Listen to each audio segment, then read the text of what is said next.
नमस्कार, मेरे YouTube channel में आप सभी का स्वागत है। आज हम 11th क्लास के अंतराल का चैप्टर 3 करेंगे जिसका नाम है आवारा मसीहा। तो सबसे पहले हमें ये जानना ज़रूरी है कि आवारा मसीहा है उसके लेखक कौन है और ये जो विधा है वो किस गद्य विधा में लिखी गई है। चलिए तो शुरू करते हैं। सबसे पहले हम लेखक का नाम जानेंगे। लेखक का नाम है विष्णु प्रभाकर। किसने लिखा है ये? विष्णु प्रभाकर जी ने। उसके बाद है कि ये किस गद्य विधा में लिखी गई है। तो ये जो लिखी गई है ये लिखी गई है जीवनी गद्य विधा में, यानी कि विष्णु प्रभाकर जी ने शरद चंद्र चट्टोपाध्याय की जीवनी लिखी है ये। और ये जो पूरा पाठ है ये जीवनी में ही लिखा गया है, यानी उनके जीवन के हर एक पक्ष को यहाँ पर उद्घाटित किया गया है। तो इस गद्य विधा में हम जान लेते हैं कि जीवनी क्या होती है। जीवनी किसी भी व्यक्ति के जन्म से लेकर मरण तक की सारी घटनाएं उसमें वर्णित होती है। तो विष्णु प्रभाकर जी ने भी शरद चंद्र चट्टोपाध्याय की जीवनी को लिखा है और उनके जीवन के सभी पक्षों को यहाँ पर उजागर किया है। तो शुरू करते हैं। किसी कारण स्कूल की आधी छुट्टी हो गई थी। घर लौटकर गांगुलियों के नवासे शरद ने अपने मामा सुरेंद्र से कहा, चलो पुराने बाग में घूम आए। ये अनुच्छेद पढ़ने से पहले थोड़ा इनके जीवन के बारे में आपको बता देती हूँ कि जो इनके पिता थे वो थोड़े घुमक्कड़ी प्रवृत्ति के थे, एक जगह टिककर नहीं रहते थे। इस कारण वो अपने बच्चों का लालन पोषण जो है वो अच्छी तरह नहीं कर पाए और उनको अपने ससुराल आना पड़ा, यानी शरद के नाना के घर आना पड़ा। तो यहाँ पर वही कहा गया है कि किसी कारण स्कूल की आधी छुट्टी हो गई थी। घर लौटकर गांगुलियों के नवासे, यानी कि जो शरद है, क्योंकि जिन जीवनी किसकी है? शरद चंद्र चट्टोपाध्याय की। तो शरद कौन है? गांगुलियों के नवासे हैं। नवासे कौन होते हैं? जो बेटी का बेटा होता है। तो गांगुलियों के नवासे शरद ने अपने मामा सुरेंद्र से कहा, यानी कि सुरेंद्र जो थे वो शरद के मामा थे और वो हम उम्र ही थे। उन्होंने क्या कहा अपने मामा से? चलो पुराने बाग में घूम आए। उस समय खूब गर्मी पड़ रही थी। फूल फल का कहीं पता नहीं था, लेकिन घनी छाया के नीचे निस्तब्धता। निस्तब्धता का अर्थ होता है शांति। तो यहाँ आप लिख सकते हैं शांति। निस्तब्धता में समय काटना बहुत अच्छा लगता था। उस समय जिस प्रकार प्राकृतिक वातावरण का यहाँ वर्णन किया गया है उसमें क्या कहा गया है कि गर्मी तो बहुत पड़ती थी, कहीं फल फूल का अता पता नहीं था, लेकिन जो शरद थे उनको शांति में जीवन काटना या शांति के समय जीवन काटना या शांत रहना उन्हें बहुत अच्छा लगता था। वह अब यहाँ से चला जाएगा, इस बात से शरद का मन बहुत भारी था। शरद को क्या लग रहा है कि वो अपने नाना के घर से चला जाएगा, इसलिए वो थोड़ा उदास था। लेकिन कहता वह किसी से नहीं था, यानी कि ये बात वो अपने मन में रखे हुए था, किसी से जाहिर नहीं करता था। चुपचाप सुरेंद्र के साथ घर से निकल पड़ा। सुरेंद्र यानी अपने मामा के साथ घर से निकल पड़ा। नाते में मामा और आयु में छोटा होने पर भी दोनों में धीरे धीरे मित्रता के बंधन गहराते आ रहे थे। जो सुरेंद्र थे वो कौन थे? उनके रिश्ते में मामा लगते थे शरद के, लेकिन आयु में छोटे भी थे वो। तो फिर भी उनके साथ क्या थी? मित्रता का व्यवहार होता था, यानी कि वो मित्रता के बंधन में बनते जा रहे थे। क्योंकि हम उम्र थे तो हम उम्र में चाहे कोई भी रिश्ता हो, सबसे पहला रिश्ता मित्रता का ही होता है। बाग में पहुंचकर पेड़ों के आसपास घूमते घूमते वह मानो मन ही मन उनसे विदा लेने लगा। यानी कि बाग में वो पहुंचा और मन में तो था ही कि जाना है, तो मन ही मन उनसे विदा लेने लगा। शायद वह सोच रहा था कि अब वापस आना हो या ना हो। उन्हें नहीं लगता था कि अब वो वापस आएगा। शरद को नहीं लगता था कि दोबारा वो नाना के घर वापस आएगा। फिर जैसा कि उसका स्वभाव था, सहसा कूदकर वह एक पेड़ की डाल पर बैठ गया।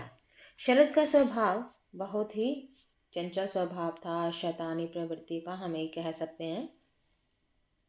तो सहसा कूदकर वह एक पेड़ की डाल पर बैठ गया और बातें करने लगा। इन बातों का कोई अंत नहीं था, कोई सूत्र भी नहीं था। विदा के दुख को छिपाने के लिए ही मानो वह कुछ ना कुछ कहते रहना चाहता था, यानी कि वो आपस में बात करने लगा, अपने आप से बात करने लगा ताकि वो अपने दुख को छिपा सके। तू दुखी ना हो, बोला, तू दुखी ना हो, हम फिर मिलेंगे और बीच बीच में तो मैं आता ही रहूँगा। आओगे? मतलब उसका जो मामा है पूछता है क्या आओगे? तो शरद क्या कहते, क्यों नहीं आऊँगा, भागलपुर क्या मुझे कम अच्छा लगता है? तो शरद अपने मामा से कहता, हाँ आऊँगा, ज़रूर आऊँगा, क्योंकि भागलपुर में मुझे बहुत अच्छा लगता है। घाट के टूटे स्तूप पर से गंगा में कूदने में कितना मज़ा आता है। उस पार वह जो झाऊ का वन है उसे क्या भूल सकूँगा। वह मुझे पुकारेगा और मैं चला आऊँगा। यानी कि वो अपने दुख को छिपाने के लिए अपने मामा से इस तरह की बातें करता है। फिर दीर्घ निश्वास लेकर बोला, ओह कितनी प्यारी जगह है यह भागलपुर, देख लेना, मैं अवश्य आऊँगा। फिर एक दीर्घ निश्वास, गहरी लंबी सांस लेकर बोलता है, आह कितनी प्यारी जगह है ये, मैं इस जगह को नहीं भूल सकता और मैं ज़रूर आऊँगी यहाँ दोबारा। 2 क्षण तक तो दोनों में से कोई नहीं बोला।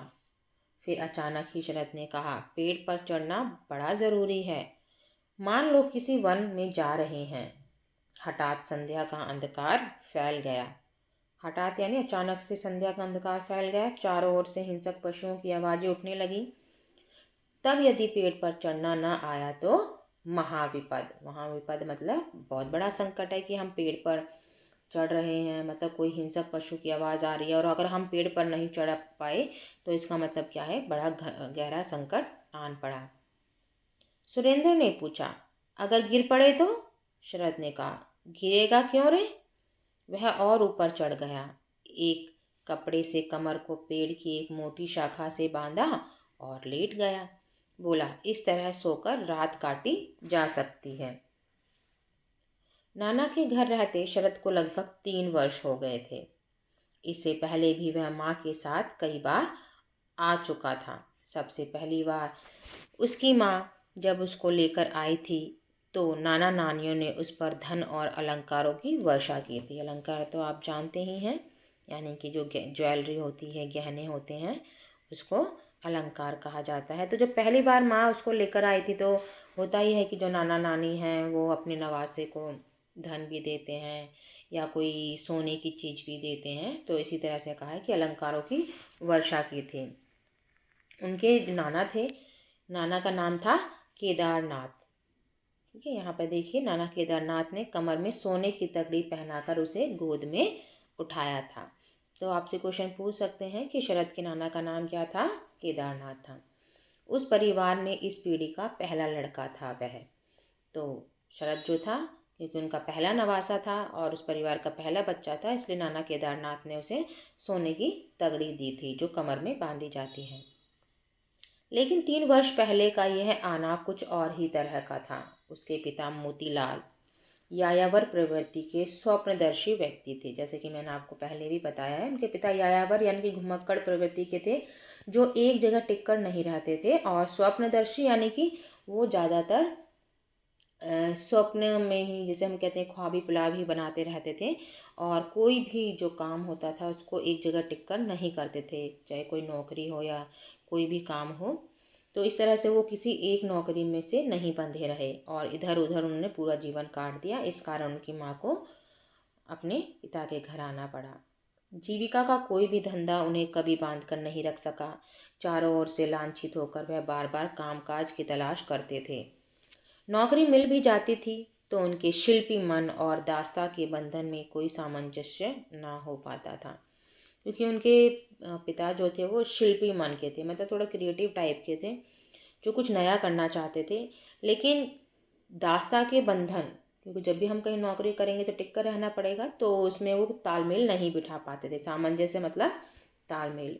कुछ दिन उसमें मन लगाते, परंतु फिर एक दिन अचानक बड़े साहब से झगड़ कर उसे छोड़ बैठते, यानी मालिक से झगड़ा कर लेते और नौकरी छूट जाती और फिर पढ़ने में व्यस्त हो जाते या कविता करने लगते।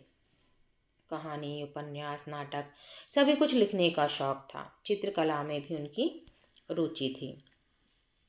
सौंदर्य बोध भी कम नहीं था। सुंदर कलम से नया निब लगाकर बढ़िया कागज पर मोती जैसे अक्षरों में रचना आरंभ करते। परंतु आरंभ जितना महत्वपूर्ण होता, अंत उतना ही महत्वहीन। यानी कि वो काम को तो बड़े उत्साह से शुरू करते थे, लेकिन अंत तक आते आते उनका जो उत्साह था वो ठंडा पड़ जाता था। इसलिए जितना आरंभ इम्पोर्टेंट होता था, महत्वपूर्ण होता था, अंत उतना ही महत्वपूर्ण होना, यानी कि काम करते करते वो उब जाते थे।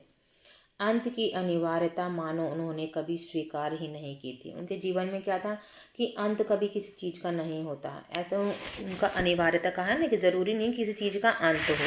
वो हमेशा यही सोचते थे कि काम की हमेशा शुरुआत करो, अंत चाहे उसका हो या ना हो। बीच में ही छोड़कर नई रचना आरंभ कर देते। शायद उनका आदर्श बहुत ऊंचा होता था, या शायद अंत तक पहुंचने की क्षमता ही उनमें नहीं थी। वह कभी कोई रचना पूरी नहीं कर सके। तो यहाँ पे जैसा कि बताया है कि इनके पिता जो थे हर काम को तो शुरू कर देते थे, लेकिन उनके काम का कभी अंत नहीं हुआ। यानी कि उन्होंने किसी भी काम को पूरा नहीं किया, चाहे वो जीवन के काम हो, चाहे नौकरी हो या अपने आजीविका हो, उन्होंने कभी उसको पूरी तरह से नहीं निभाया। एक बार बच्चों के लिए उन्होंने भारतवर्ष का एक विशाल मानचित्र तैयार करना आरंभ किया। मानचित्र यानी आप मैप को जानते हैं। परंतु तभी मन में एक प्रश्न जाग आया, क्या इस मानचित्र में हिमाचल की गरिमा का ठीक ठीक अंकन हो सकेगा? नहीं हो सकेगा। बस फिर किसी तरह वह काम आगे नहीं बढ़ सका। कहने का क्या मतलब है इसमें कि उन्होंने एक मानचित्र तैयार किया बच्चों के लिए, कि एक मानचित्र बनाया जाए और मानचित्र के द्वारा बच्चों को समझाया जाए कि हमारे देश में कौन सी कहाँ जगह है। लेकिन फिर मन में प्रश्न उठता है, क्या उन्होंने जो हिमाचल प्रदेश बनाया है, कि वहाँ जो उन्होंने बनाया है क्या वो ठीक है? क्या उसका ठीक ठीक अंकन हो सकेगा? क्या बच्चे इसको समझ जाएंगे? इस तरह से मन में प्रश्न हो उठा और उसका जवाब उन्होंने खुद ही दिया, नहीं हो सकेगा सही अंकन। बस फिर उन्होंने उस मानचित्र को पूरा नहीं होने दिया। इस तरह मोतीलाल की सारी कला साधना व्यर्थता में ही सफल हुई। मोतीलाल यानी कि शरद चंद्र के पिता, जितनी भी कला साधना थी उनमें, जितनी भी आर्ट थी, वो सारी व्यर्थ में ही सफल हुई। यानी कि व्यर्थ में ही सफल, यानी कि व्यर्थता में ही सारी बेकार गई। परिवार का भरण पोषण उनके लिए असंभव हो गया, क्योंकि काम धंधा नहीं था तो परिवार का भी पोषण अच्छी तरह नहीं हो कर पाए। यह देखकर शरद की माँ भुवन मोहिनी ने पहले तो पति को बहुत कुछ कहा सुना, फिर अपने पिता केदारनाथ से याचना की और एक दिन सबको लेकर भागलपुर चली आई। मोतीलाल एक बार फिर घर जमाई होकर रहने लगे। तो यहाँ पर देखिए, ये जो अनुच्छेद है इसमें शरद की माँ भुवन मोहिनी, ठीक है। तो ये क्वेश्चन भी आ जाता है कि शरद की माँ का नाम क्या था? भुवन मोहिनी।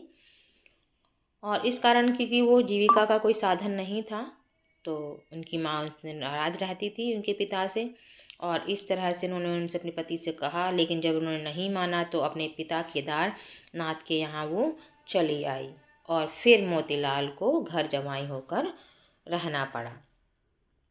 चलिए, ये हमारा पहला भाग पूरा हो गया है। दूसरा भाग हम अगली क्लास में करेंगे। आज के लिए इतना ही। धन्यवाद।